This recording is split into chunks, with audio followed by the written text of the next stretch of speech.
Open your Bibles, if you would, please, to 2 Samuel. If you don't have a Bible, raise your hands real high, and the guys will be around. They'll give you a copy, Old and New Testament. I believe around page 220-ish will get you there. We are, as we look at 1 and 2 Samuel, studying really the life of David. He becomes really the central human character. Always the central figure is the person of God himself. And after I finished, last time I taught, Susan, I always talk to Susan after the 8:30 service. She comes at 8:30, and I'll always say, how was that? And she'll give what we term constructive criticism. And she said, I'm having a really hard time following all these names. And it made me went back. I took a year, a while ago, and decided I was going to take that year and study the Civil War. So I just took Shelby Foote's 3 or 4 books and just said, I'm just going to work through these in the course of a year, a couple thousand pages. And one of the things real quickly that happened to me is I just kept losing track of this general and then this general. So I developed my own little kind of sheet. And I kept thinking, boy, one of these done well, laminated, would really sell. It would be a valuable tool to kind of keep straight. Because I'm going, is that from the north or the south? Or where? Well, Susan was kind of saying the same thing here. And this is even more complicated in that not many of you know anyone named Ahithophel. So you've got names you're unfamiliar with. They start and sound a little bit alike. Then you begin to get these tribe names that are dropped in there. And I can see where this becomes a real challenge. So I'm going to try to be real deliberate because we introduce more players today. And then we go back and we get reacquainted with some of the guys we've talked to. So I'll do the best I can and stay at this. And so I don't mean to insult you if I get really, hey, this is a reminder of and this is who it is. But I want to make sure that we get what God's telling us here as He tells us this story, and then always how it applies to our life. Absalom is a key figure in what we're looking at. Absalom is David's son. He is a bad guy. One of the authors writes this: Absalom was one of those men in this world who owed their prominence to a privileged birth and or a handsome appearance. So remember back in chapter 14, chapter 14, verse 25, it said, in all of Israel there was no one as handsome as Absalom. So highly praised. He was without defect from the sole of his foot to the very top of his head.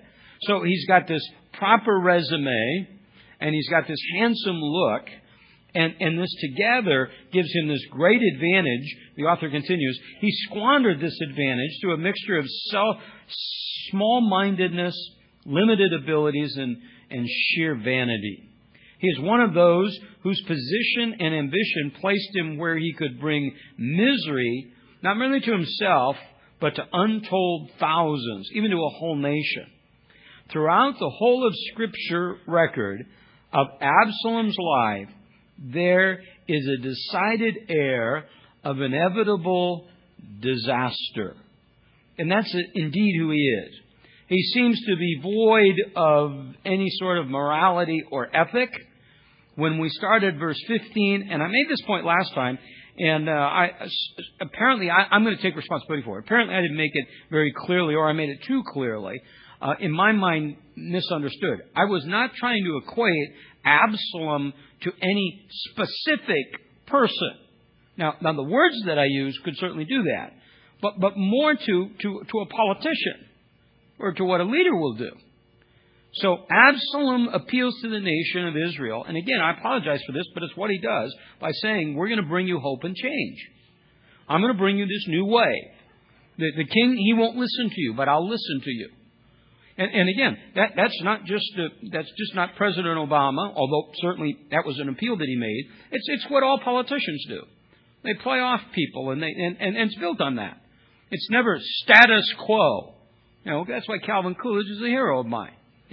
We got it going. Let's leave it alone and let it go. It's always, we need more, we need different, we need bigger, we need brighter, and then create some sense of urgency, and then say, boy, I can meet your need. That's exactly what Absalom does here. That's a great study. So he's going against, talk about disloyal, against who? His dad.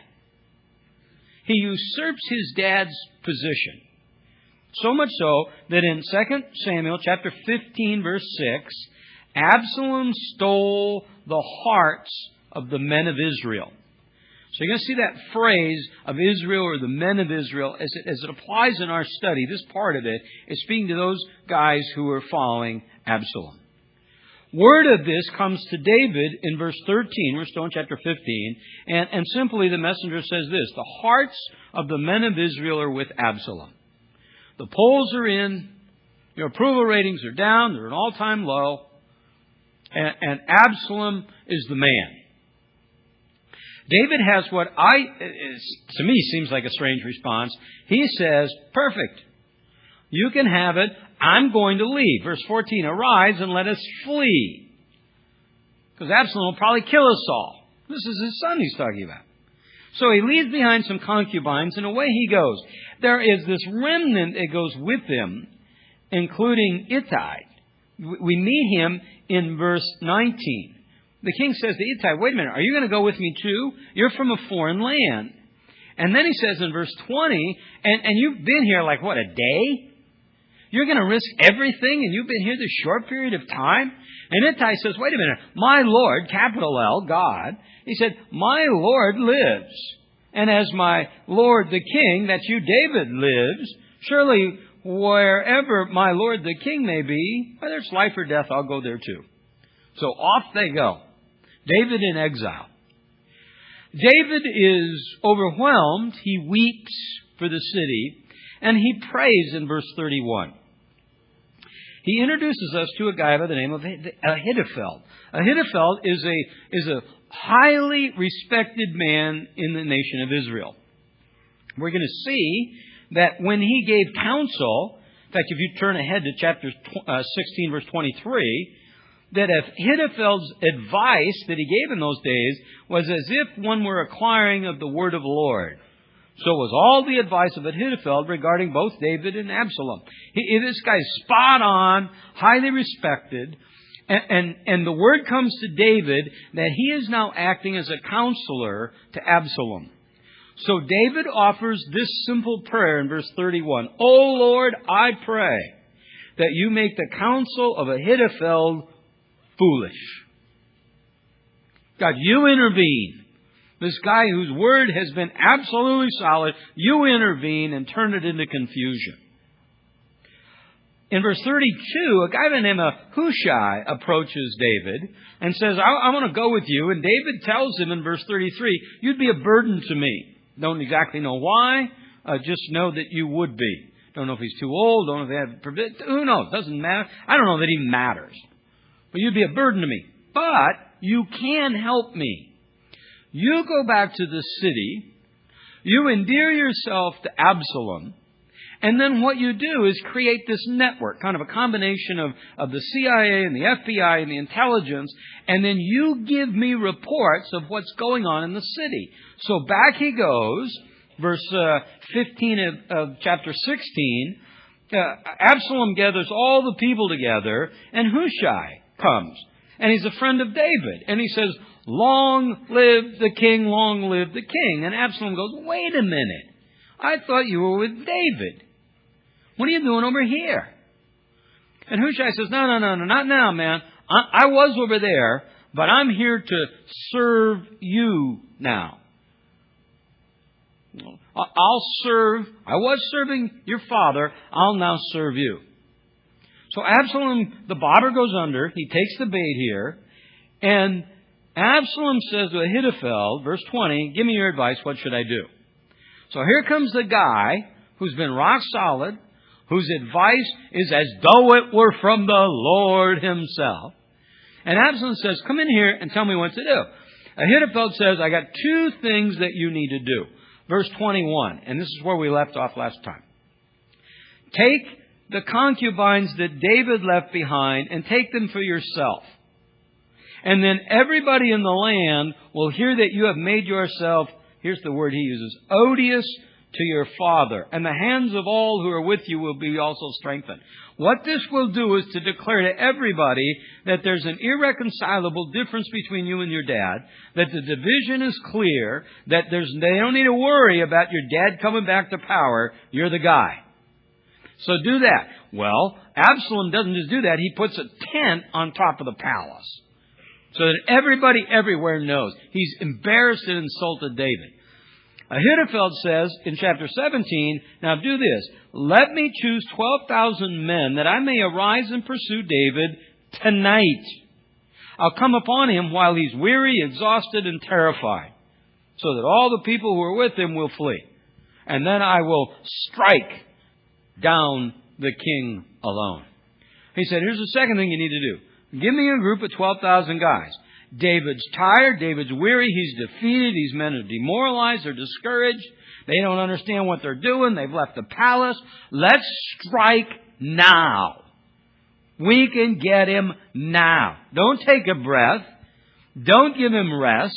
Don't let him time to regroup, reorganize, resupply. Get him now. Absalom now calls for Hushai. And he says to him, what do you think? Here's what Ahithophel says. What do you think? Verse 7. Hushai said to Absalom, this time the advice of Ahithophel has given you is not good. The guy's rock solid. He's on most of the time, but not this time. Giving you bad advice. Here's why. And he tells him why right away. He said, here's what happened, and here's why. Verse 8. Wait, you know your father and his men are mighty men. They're fierce like a bear robbed of her cub. You know your father's an expert at warfare. You know he's not going to spend the night with his people. He said, listen, here's what you know. You know he's fierce. He's like a trapped animal right now. These are fierce men. They understand war. These are warriors. And your dad is shrewd. He's not going to be there. He's going to hide in one of these caves. He's like bin Laden. He's not going to be with all the people. He's going to be miles away. You're never going to find him. He's going to be like a little guy hiding over here and hiding over there. And what's going to happen, the balance of verse 9, is when you strike and it fails, because he's going to get away, the word's going to spread that your guys have failed to execute victory, and maybe even they've been slaughtered, and this is all going to reflect back on you.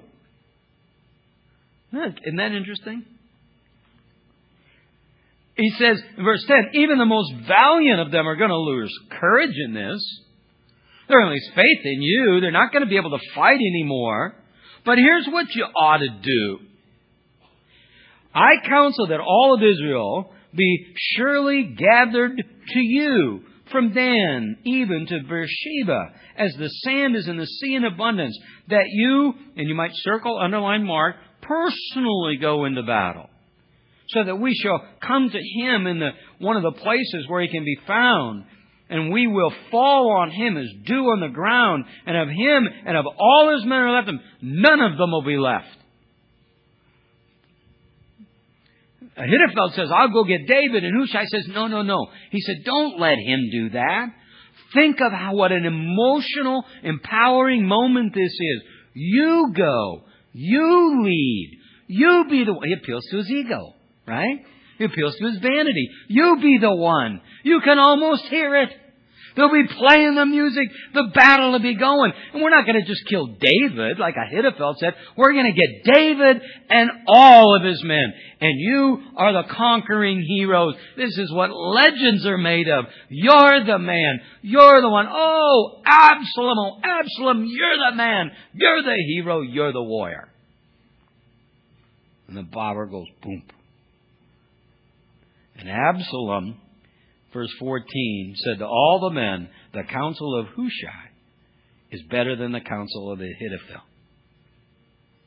Now that makes no sense circumstantially. That makes absolutely no sense at all.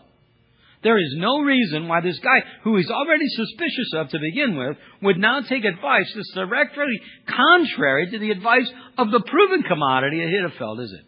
That makes absolutely no sense. What in the world is going on here? Do you see the last part of verse 14? How cool is this? For the Lord had ordained to thwart the counsel of Ahithophel, so that the Lord might bring calamity on Absalom. What did the Lord do? He answered David's prayer from chapter 15, verse 31. bring confusion. He brought confusion. Confusion reigns around Absalom now. A point that is, I think, important to be made is that God, even when it doesn't look like, is at work in all of human affairs, you individually and us corporately. God raises up, God puts down. I need that. Because I don't always sense that. I sometimes get swept away. Talk about me personally, swept away and kind of the effects of the world around us. It's a football Saturday yesterday, so I got up. Game day starts at 7. I'm up at 6:45, make a little coffee, wake Susan up, make sure she has plenty of time to prepare breakfast, get everything ready. Well, it's game day for all of us. So I get everything set, start at 7 in the morning, and then just watch till I, pass out last night at 9:30 or whatever it was. Just solid football.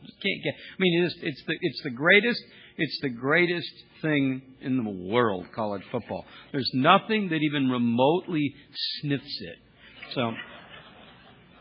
So in the middle of that, one of the games, there was a little downtime, and I flipped over to one of the channels, and there were one of those shows where they got the screen and it's cut in 4, and there's 4 different people, and they're all talking at once, plus the moderator, and they're talking about the economy, and I can get sucked into that real quickly.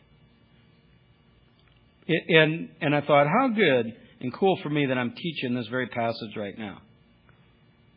Because it's just that great reminder that even when things look bleak, and I personally think they are bleak, and think that they're going to get way worse. I don't think they're going to get better. But I think of a passage like this. I think of the book of Daniel and our main man Nebuchadnezzar, the king who's the king over all. The king who said to Shadrach, Meshach, and Abednego, you better bow down to me, because there's no God who can save you. The story tells us that he's on top of his roof. And he reflects and he says this, is this not Babylon the Great, which I myself have built? Oh, how great I art. That's what he was singing. And he looked all around. And in the midst of this, God strikes him down. And he's driven out into the wilderness like a beast for 7 years eating grass. And then it says, after a period of time, he came to his senses. And he raised his eyes to heaven. And he saw the Most High. He said, my reason returned to me. And now, here's his testimony. Now I, Nebuchadnezzar, praise and exalt and honor the King of heaven, for all his works are true, and his ways are just, and he is able to humble those who walk in pride. For his dominion is an everlasting dominion. His kingdom endures from generation to generation, and all the inhabitants of the earth are accounted as nothing. But he does according to his will in the host of heavens and among the inhabitants of the earth, and no one can thwart his hand or say to him, what have you done? That's exactly what God's done right here. God's intervened. There's no reason, there's no possible reason, humanly speaking, for Absalom to take this advice. None. But he listened to Hushai. And that is the beginning now of Absalom's demise. The word spreads back, because Hushai sends back. See it in verse 15. Hushai sends back. He gets 2 of his guys, and he says, listen, get word back to David and tell him what's going on. But in verse 16 he says, tell him quickly and tell him, don't spend the night in the fords in the wilderness. Don't stay there. Because even though I've given Absalom this information, and even though he's taken my advice at this point, he could change his mind at any matter. I don't know. Go. So in verse 21, David goes. The word comes to David. David says, arise, cross over the water quickly, for thus Ahithophel has counseled against you. And so David gathers the people together, and away they go. Now we go back to Ahithophel. We're done with him after verse 23. He saw that his counsel was not followed. So he saddled his donkey and arose and went to his home, to the city, to set his house in order. And then he strangled himself and thus died and was buried in the grave of his father. Interesting, we can only speculate what was going on here. Don't know if he knew Hey, his advice indeed was rock solid, and he knew you go down that road, that's sure disaster, and everything's going to go down, and when Absalom goes down, I know what's going to happen to me. Rather than go through all of that, or maybe it was just a matter of honor for him, who knows? Whatever reason, he kills himself. David now, the war begins. Back and forth they go. In chapter 18, David takes control in terms of commander-in-chief, and he numbers his people who are with him, and he sends commanders over thousands and commanders over hundreds. So he begins to break down here this structure of this army. He selects 3 men, verse 2, Joab, Abishai, and Ahithophel, and he says to them, you 3 will be in control of these armies. You go. You're in command now. Now, as they're marching out, David says, and I'll lead the way. The people come to him in verse 3 and says, no, you're not going to lead the way. If one of them dies, that's indeed costly to us. But verse 3, you're worth 10,000 of us. Therefore, it's better for you to be ready to help us here from the city. So David, still coachable, says, whatever seems best to you, I'll do. So the king stood beside the gate, and all the people went out by the hundreds and the thousands. So you get the scene? David says, I'm going to lead the way. They say, no, David, you're too valuable. We can't afford to lose you. You stay back. So David says, all right, I'll stay here. As they're marching out, David gives them one order. It's recorded there in verse 5. He gave the same charge to Joab, Abishai, and Ahithophel. He says this, deal gently for my sake with the young man Absalom. And all the people heard when the king charged all the commanders concerning Absalom. He says, I've got one wish, one command for you. And one of the experts point out, David's graciousness and concern for his father really puts his own men here in jeopardy. He's restrained those in the field. The rules of engagement have kind of hamstrung him a bit. But he said, here's what I want you to do. When you're out there, and it comes to Absalom, if God so blesses you that you have an opportunity to deal with him gently. Don't kill him. And there's a battle that day. 20,000 men were killed. Verse 8 tells us that there were as many devoured in the forest. The terrain they chose was so bad that the land was gobbling them up and destroying them. And Absalom happened to meet the servants of David. For Absalom was riding his mule, and the mule went under a thick branches of a great oak, and his head caught fast in the oak, so that he was left hanging between heaven and earth, while the mule that was under him kept going. Now, this is a scene that is probably fairly humorous to everybody but Absalom at this point. Okay? He's riding along. Remember one of those physical characteristics of Absalom? Remember what he had? What was it he had that was really distinct? His hair. He had this hair that when he cut it, they said they cut it every year, that when they cut it, the part that was cut off weighed as much as 3.5 or 4 pounds. So he's riding along in his proud, arrogant way. No helmet. The hair's flying along, and somehow that hair gets caught in this thicket. Josephus, the historian, tells us that. The hair gets caught, and there he is hanging there. The mule's gone, and he's just hanging there at that moment. David's men come along, and a certain man sees it, and he goes to his commander, Joab, and he said, behold, I saw Absalom hanging in an oak tree. He said, it's the darndest thing, but I came up on him, he's hanging there. Now, what did this guy remember? He has one piece of instruction dealing with Absalom. What is it? Be gentle. So he goes to Joab and says, I saw him hanging there. Joab says, wait a minute. Behold, you saw him? Why did you not strike him? I would have given you 10 pieces of silver and a belt. I'd have given you medals and honors if you'd killed him. And the guy said to Joab, even if you give me 1,000 pieces of silver, I would not put my hand against the king's son, because I heard what the king said. He said it to you and to the other 2 guys, protect for me this young man Absalom.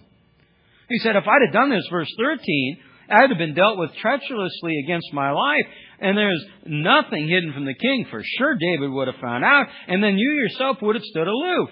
He's saying, I know how this plays out. I know what you're like, Joab. I'd have killed him. The word would have come to David that I killed him, and you'd have gone, yeah, sure. I imagine he did. That bad guy should have. He said, you're not trustworthy in this. I know how you are. Joab says, I'm not going to waste time with you. I'm not going to stand here and talk to you anymore. So Joab took 3 spears. Probably not the long spears. We think of that. We tend to think of a picture of maybe something, long piece of wood. They were probably either like a short knife or maybe even arrows themselves. He takes 3 spears in his hand and thrusts them through the heart of Absalom while he was yet alive in the midst of the oak tree. He's hanging there. He slows him down. Bam, he gets him in the heart. 10 young men who carried Joab's armor gathered around and struck Absalom, and they killed him. And Joab blows the trumpet, and the people returning from pursuing Israel, and Joab restrained the people. He blows the trumpet, and that's the end of the war. Everybody understands. The leader's gone. 20,000 are dead. There's no force to fight anymore. We're triumphant. In verse 31, this Cushite comes to David. And he said, let my lord the king receive the good news, for the Lord has freed you this day from the hand of all those who rose up against you. David, you've been delivered from all that opposition. It's gone. And the king says one thing. Again, you see David here swept away emotionally. He doesn't say, give me a fatality report, or what are the damages, or how many have been injured, or how did the battle go. Give me the nuances. He asked one thing. How about Absalom? How about Absalom? Is it well with Absalom? And the Cushite said, let the enemies of my lord the king, all who rise up against you for evil, be as that young man. What's he saying? Let anybody who opposes you be dead just like he is. Tactful, gentle, but he gives them the news. David understands that. The king was moved deeply. Some of your translations will say he was shaken. And he went up to the chamber over the gate and he wept. And thus he said as he walked. Look at just that last part of verse 33. And I circled my Bible 4 times. He uses this phrase, my son. Oh, my son Absalom. Oh, my son Absalom. Would that I died instead of you. Oh, Absalom, my son, my son. Absalom, I wish it could have been me instead of you. He has this incredible grief for this one that he's lost. Now, there's kind of 2 ways, I think, of looking at this. He's almost irreconcilable. He's almost as though he rejects comfort. It's so bad that again, as a king, it begins to infect his people. Joab says to him in chapter 19, verse 1, behold, the king is weeping and mourns for Absalom, and the victory of the day is turned into mourning. He said, David, this is way out of proportion for you. You're mourning, and I get it, and I understand it, but it should be a time of celebration, and the whole nation is consumed with your grief. Let's stop here for a second. David has experienced before the loss of a child. We can think of a couple of occasions, but the one that jumps off the page at me is back in chapter 12.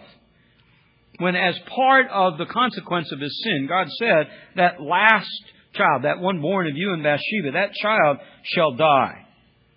The child is struck down by the Lord. David goes into weeping and mourning, and then the child dies. The servants are afraid to go in and tell David. And David understands something's going on, and he said, what are you doing? He said, David, your child died. And David said, why didn't you want to tell me? And he said, because when you were alive, you were weeping, and we didn't know how you'd respond. You might even, remember what we saw? You might even hurt yourself. And David said, well, no, when the child was alive, I fasted and wept. Who knows? God may be gracious. But now that he's died, why should I fast? Can I bring him back? I'll go to him, but he'll not return to me. That's a very different response than the one for Absalom. And I think, at least we can speculate, I think that he's grieving for Absalom as compared to this grief for this child is he understands they're in two different places after death. I'll go and be with him. I think he has a full, at least in his mind, conviction that the child is in this place of paradise, and I'll be with him one day. But Absalom, I don't share that same confidence. When we grieve, it's not to minimize grief, by the way. But we as followers of Christ grieve, Paul tells us in 1 Thessalonians 4:13. We grieve, but not as the rest who have no hope. We have hope. I made the statement this week. I don't know if it's true or not, but I figured we'd get a reaction.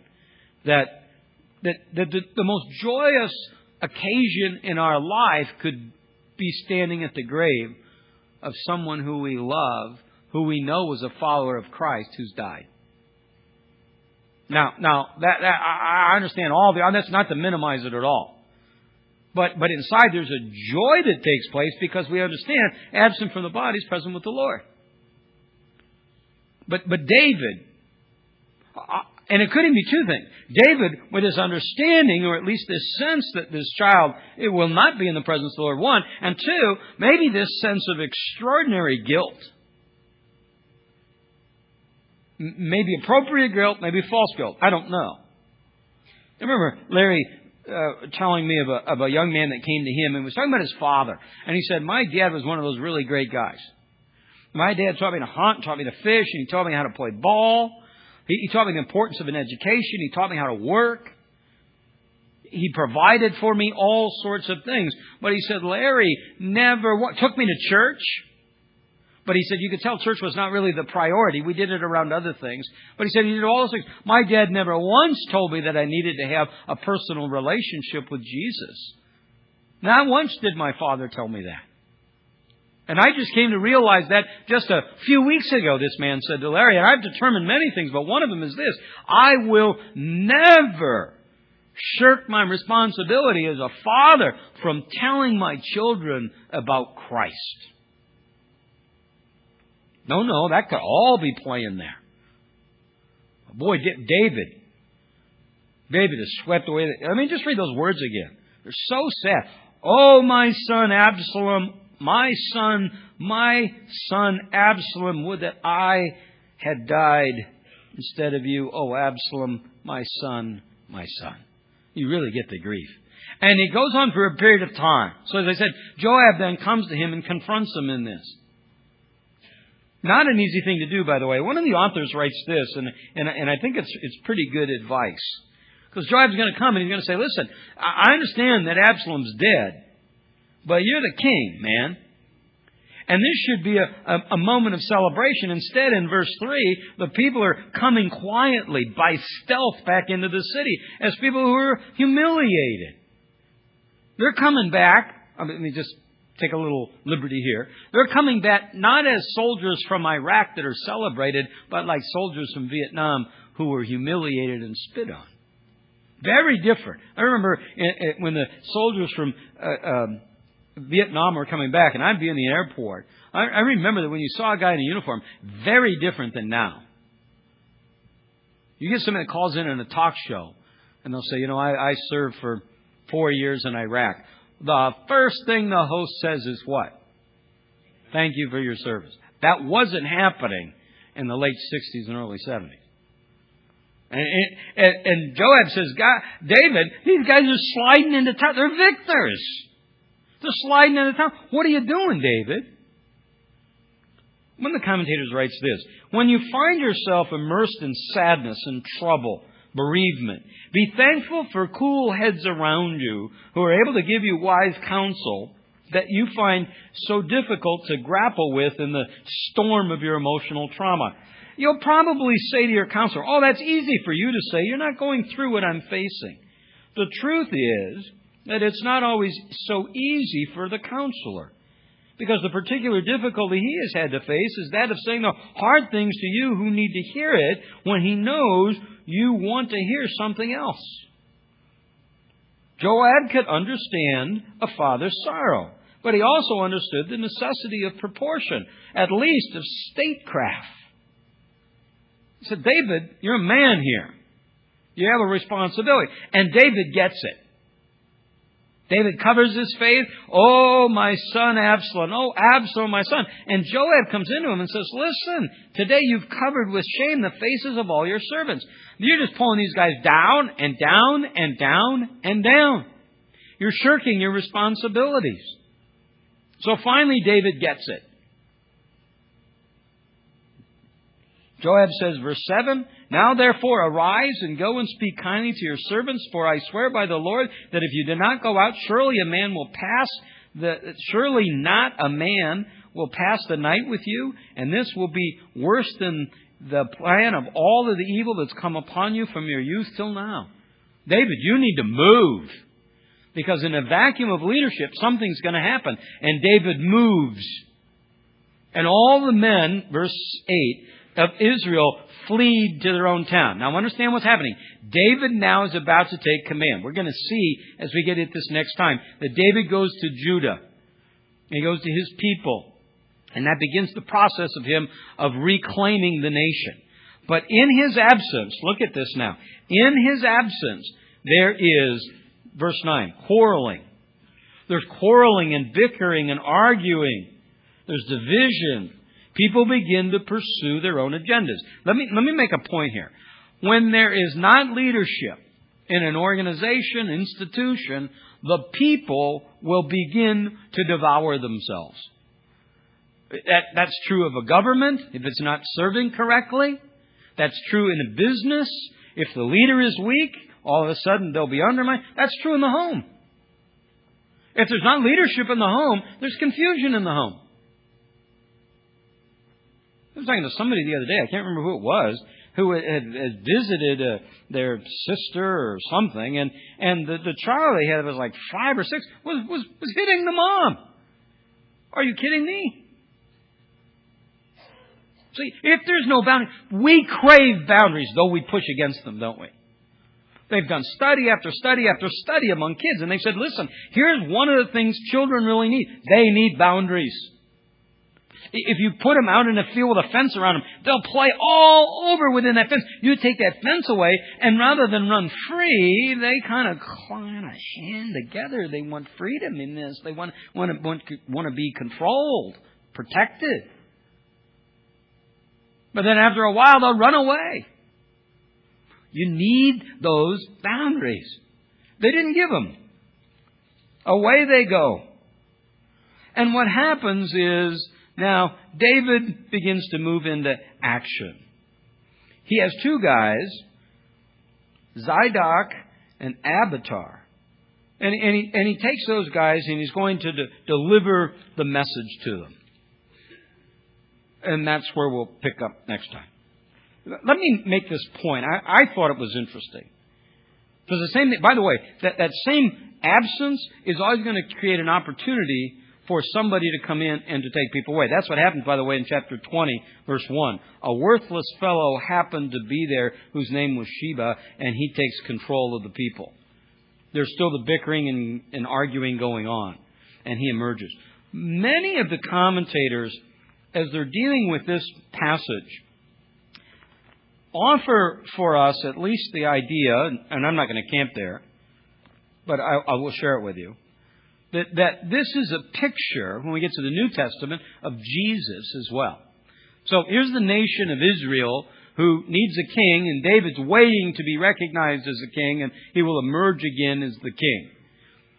And commentators go to the New Testament and say, that's kind of the way it was with Jesus. He came first to his people, they rejected him, and then Jesus will come again. And then they have some really interesting theories about all of that. I don't want to go down there, but I does raise a point, and I do want to kind of follow through on that. Susan is in the process of taking a precepts class in the book of Revelation. So our kitchen table is filled with study books. If you walked in, you would say, boy, that Tom is quite a student. No, mine are over there in the corner. These are her books. Okay, and she's studying the book of Revelation. She got charts and graphs and studying, and you'll hear her out there, trying to figure out what's going on and when's it going to happen. And so I don't know that stuff too well. And part of it is I'm not very curious about it.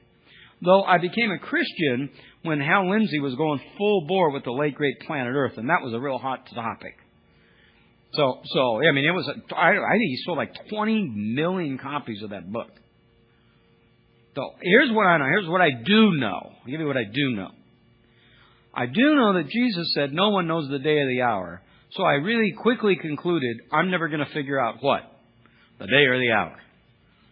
I do know that He's coming again. Don't know about this or that or what. And I know this is terrible to say. I don't even care. I really don't. I know some of you. When I was on vacation in the mall, I saw a T-shirt, and this did summarize a bit of how I view this. It said, "Jesus is coming again. Look busy." So and now we're getting closer to how I feel about it. And that's not to minimize the other. I'm just saying, everybody has their own deal. That's not mine. But as you work your way through the New Testament, there are times, Matthew 24, I think of the same thing again in 2 Timothy 3, where we get signals and signs. And so Jesus says you're going to see earthquakes and all this, but that won't be the sign, and then there'll be this. And then in 2 Timothy 3:1, it says in the last days, this is what people are going to look like. Well, Peter also deals with this in 2 Peter chapter 3. And he says, know this. He's talking about the day of the Lord. Know this.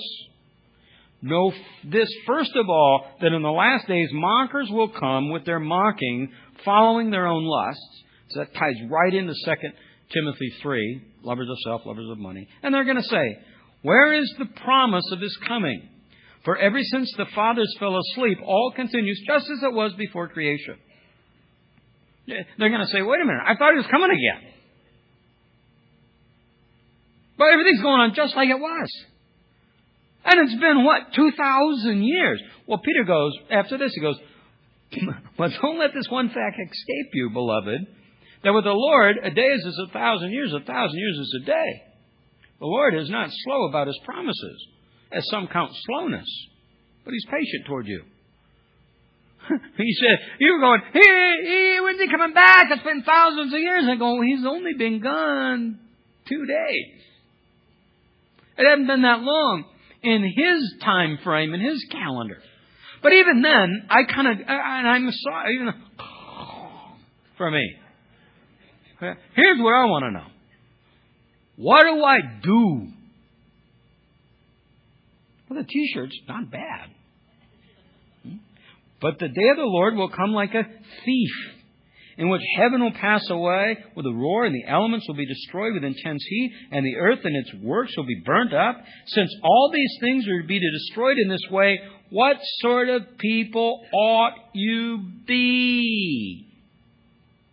Holy in conduct and godly.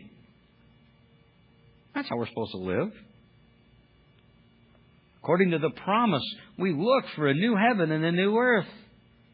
Therefore, beloved, since you look for these things, be diligent to be found by Him in peace, spotless, blameless. Doesn't mean perfect. It means in right relationship with Him. Jesus is indeed coming again. And what are we to do till then? Well, we are to make Him, the invisible God, visible, to speak the truth boldly, to live in a way that people look at us and see God, and then we say, it's not us, it's Jesus who lives in us. We are to live in a way that brings honor and glory to Him, whether we eat or drink. 1 Corinthians 10:31. Whatever we do it for the honor and glory of God. Right? That's what we're about. It's not a license to say, well, we're safe and He's coming again, it doesn't matter. No, it's to understand we're His remnant. We're His people. Do you know the truth of that? If you took communion, what you were in essence saying is, yeah, that's me. If you didn't take communion, let me take 30 seconds and speak to you. What you're saying at that moment is, I either don't know what you just said, I'm not sure what you said, or I don't believe what you said. Well, let me be clear and let you feel the weight of this. Here's what the Bible teaches, that all of us have sinned. Now, that's really easy, isn't it? You know, I don't even have to spend any time with you. You know the world's a mess. You know something's wrong, and you know something's wrong with you, right? Right? Yeah. We may not know exactly what it is, but the Bible says it's sin. Not just a specific action. There's something wrong with you systemically. There's something wrong with your heart. It's not the behavior that he's talking about. It's talking about your heart. Something's wrong with your heart and you can't fix it. But Christ died so that you have eternal life. And all those things you want so desperately in life. Not the material things. The love, the joy, the peace, the patience, the kindness, the goodness, the gentleness, the faithfulness, the self-control, the freedom from the bondage of sin. Those things you have through Christ. If you looked all over, haven't you? Haven't you? Looked all over. Tried to snort peace, drink peace, buy peace, rent peace, sleep with peace, touch peace, rub peace. You've worked like mad to find peace in this world. You excel in academics. You win the scholarship. Or you say, the heck with everything, I'll just go party. Look to all those. All of those are the same. All of those are trying to find recognition and significance apart from a right relationship with Christ. But Jesus says, I'm the way, the truth, the life. No one comes to the Father but through me. Do you know the truth of that? Well, if you're here right now and you're going, I don't know. What do I do? Well, in about 1 minute, in the front of the conference center and here in the chapel, there'll be guys from our pastoral staff who would love to meet with you. They're here every week who would love to talk to you about what it means to know Christ. They're here to pray with you. Maybe you've got some deep prayer requests. Maybe you have a burden. Maybe you're just like David. It's different than Absalom, oh Absalom, but something in your heart is so heavy and you want to share that burden. That's why these guys are here up front. Or maybe it's a matter of praise. We're here to serve you, to talk about this. Nothing. Even the college football. Nothing is more important than this. Than college football. Okay. But we have perspective. Okay. They're here for you. Let's pray. Father, thank you for this truth. Thank you for the men, the women, the students that are here. God, we need that message. When I listen to those cries of David's heart for Absalom, it just reminds me of the pain that we feel all around us so often. And also that the comfort is found in you and you alone. We've got to take that amazing, amazing truth, apply it to our heart. We pray to you in Christ's name. Amen. Have a great week. We'll see you next week.